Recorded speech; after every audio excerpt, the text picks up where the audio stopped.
Hey guys, Professor Bell, Comic Book University, and Batman and the Signal, issue number 1 of 3. This is a Dark Knights metal crossover tie-in thing. Wow, too much going on.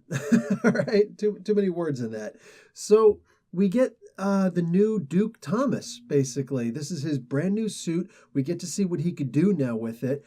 It's actually going to be a little bit darker than the typical bright yellow thing that he's got going. So I like that they didn't make it this bright yellow mustard falling off a pretzel kind of costume. But he is supposed to come out during the day, and they really emphasize that here. And Gotham doesn't know what to do with that. There's a bad guy, this guy named Null, who's going around and he's got these really weird powers where you can see that he's absorbing solar energy in order to put out dead spaces. So now Batman, I'm sure, would be able to beat him in some way or another, whatever. He's beaten up superpowered people before, but Duke is trying to do it while also understanding how his powers work, and he's been signaled for all of 2 hours at this point. I love how they pull that off.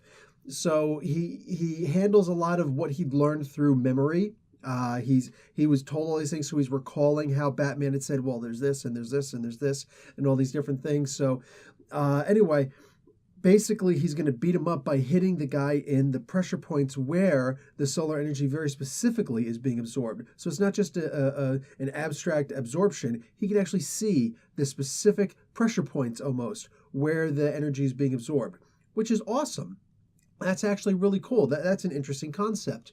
So he's got to find different ways to use the idea that he could see light in a way. And several of the different powers that he's got is that he can actually play back time. That's excellent because that is essentially exactly how time travel works. You look at the sun, you're actually looking at the sun from 8 minutes ago. It's already moved on 8 minutes into the future by now. When we look at stars, they're all dead. Like pretty much, they're all dead. And it's just light from millions of years ago that we're seeing. So he's actually playing with light and time travel in the perfect way. I love that. A very accessible way for us to use that. I absolutely love that. He can see which buttons have been pushed in such and such, order from a phone or an elevator keypad, anything, a security door, anything like that, and it's great.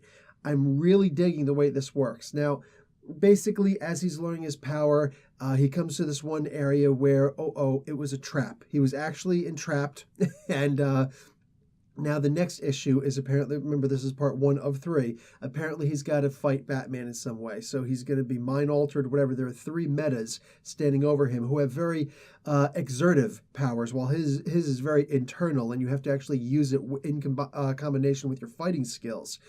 And that was actually a funny scene how he was able to stun and almost take out this Null guy. He's like, use your powers. You're the dial, aren't you? Are you really like the head dial? Yeah, show me your powers. Well, show me your powers now. And he throws the freaking baton in his face. That was just great. This is the kind of stuff I want to see from Duke, and I'm getting that. So, absolute A for this comic book. Really good. Enjoy seeing this. We got a new superhero, and it's not too insane. It's not too over the top. It's not over the top at all. It's very subdued, but Gotham now has a hero during the day since metas are coming, and metas usually operate during the day in Gotham. It's a very strange diaspora. Anyway, guys, Professor Bill, Comic Book University. Class dismissed.